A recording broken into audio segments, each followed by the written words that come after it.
صلی علی رسولہ الکریم اما بعد فاعوذ باللہ من الشیطان الرجیم بسم اللہ الرحمن الرحیم۔ حاضرین و سامعین، اس وقت ہمارے ساتھ معروف دینی اسکالر مولانا محمد اسحاق صاحب تشریف فرما ہیں۔ مولانا صاحب کی ویب سائٹ www.alkitab.com سے آپ ہر طرح کے سوالات مولانا تک پہنچا سکتے ہیں اور اپنے انشاءاللہ العزیز مولانا انشاءاللہ آپ کو ان سوالات کے جواب ضرور دیں گے۔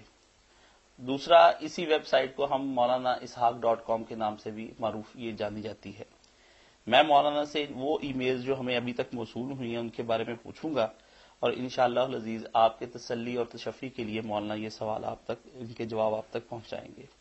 مولانا صاحب، پہلا سوال جو ہمیں موصول ہوا ہے وہ یہ ہے کہ میرا آپ سے یہ سوال ہے کہ صحیح بخاری اور صحیح مسلم میں دونوں جگہ لکھا ہے کہ امام علی نے 6 مہینے تک حضرت ابوبکر کی بیعت نہیں کی تھی، لیکن جب بیعت دینے لگے تو آپ نے ابوبکر کو پیغام بھیجا کہ آؤ میں آپ کی بیعت کرتا ہوں، لیکن ساتھ ہی حضرت عمر کے بارے میں پسند نہ فرمایا کہ وہ بھی وہاں پر آئیں۔ آخر اس کی کیا وجہ ہے کہ حضرت علی نے ایک اہم موقع پر حضرت عمر کو بلانے سے روک دیا؟ بسم اللہ الرحمن الرحیم۔ کچھ تعطل کے بعد الحمدللہ دوبارہ یہ پروگرام شروع ہو رہا۔ اللہ تعالی ہمیں توفیق دے کہ ہم آپ کے سوالوں کے جواب دیتے رہیں۔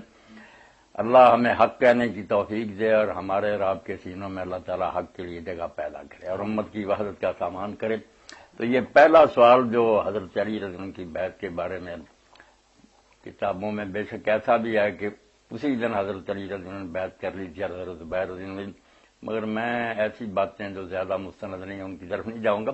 ٹھیک ہے، صحیح بخاری اور صحیح مسلم میں جو بیان ہے وہی ٹھیک ہے کہ 6 ماہ تک انہوں نے بیعت نہیں کی، بعد میں بیعت کی تو اس میں بھی یہ بات کہی کہ تنہا آپ آئیں۔ یہ نہیں کہا تھا کہ حضرت عمر نہ آئے، یہ راوی نے اپنی طرف سے ہی نا وضاحت کی ہے کہ حضرت عمر کے آنے کو ناپسند کیا۔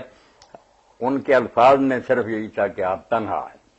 یہ جو نا راوی وکیل وغیرہ ان کا اپنا اضافہ ہے کہ کراہیت حضرت عمر، حضرت عمر کے آنے کو ناپسند کیا۔ تو چلو، باقی علماء نے یہ بات بیان کر دی کہ حضرت عمر رضی اللہ عنہ کو کیوں نہ انہوں نے اس موقع پر پسند کیا۔ طبیعتیں مختلف ہیں۔ حضرت ابو بکر رضی اللہ عنہ کی طبیعت رسول اللہ صلی اللہ علیہ وسلم کے اپنے فرمان کے مطابق ابراہیم علیہ السلام کی طرح کی نرم، حضرت عمر رضی اللہ تعالیٰ نوح علیہ السلام کی طرح سے ان کی طبیعت میں صلابت اور سختی تھی۔ اسی وجہ سے استعفیٰ کے موقع پر بھی حضرت عمر رضی اللہ عنہ نے ایک تقریر تیار کی تھی انصار کے سامنے کرنے کے لیے، مگر اگر وہ تقریر کر دیتے تو سارا کام خراب ہو جاتا۔ انہوں نے جذباتی اور جوشیلی باتیں کہنی تھی، آگ بڑکوف تھی، حضرت ابو بکر رضی اللہ عنہ نے بالکل روک دیا اور آپ ایسی باتیں کی جس سے انصار جو ہے نا بالکل ٹھنڈے ہو گئے، ان کی خدمات کا اعتراف کیا، ان کی فضیلت کو مانا کہ ہر لحاظ سے تم خلافت کیا لو، مگر عرب میں ابھی تک قبائلی نظام ہے، قریش کے علاوہ دوسروں کی خلافت لوگ قبول نہیں کریں گے۔ اس بات کو انصار نے قبول کیا، بڑی ٹھوس بات تھی۔ حضرت عمر رضی اللہ عنہ کے بارے میں آتا ہے کہ اگر وہ اپنا خطبہ سناتے تو کام خراب ہوتا۔ انہوں نے کہا میں نے جو کچھ سوچ رہا میں نے بعد میں سوچا کہ ابو بکر رضی اللہ عنہ کی باتیں ٹھیک۔ یہی وجہ تھی کہ حضرت علی رضی اللہ عنہ نے کہا کہ 6 ماہ ہم ناراض رہے ہیں، اب کچھ ہمارے دل مائل ہوئے ہیں کہ چلو ہم مسلمانوں کا ساتھ دیں۔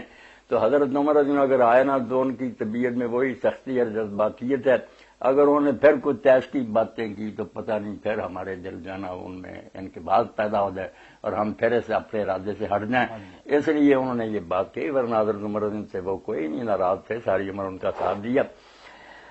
اور حضرت عمر رضی اللہ عنہ جو کہا کہ آپ تنہا نہ جائیں، وہ بھی یہ بات نہیں تھی قتل کر دیں، یہ کہ حضرت ابو بکر نرم، انہوں نے اگر زیادہ باتیں کی نا کہ حضور کے ہم وارث سے آپ کے رشتہ دار سے ہمیں نظر انداز کیا گیا، جیسے کہ حضرت علی رضی اللہ عنہ نے اس موقع پر کہا بھی کہ ہمیں کوئی حسد نہیں آپ سے، نہ ہم خلافت کے کوئی حریص ہیں، مگر حضور کا خاندان ہونے کی وجہ سے ہمارا اتنا تو مقام تھا نا کہ مشورے میں ہمیں شریک کیا جاتا، آپ لوگوں نے ہمارے مشورے کے بغیر یہ حکومت سنبھالی، تو ان کی باتوں سے پھر حضرت ابوبکر رضی اللہ عنہ بھی روتے رہے۔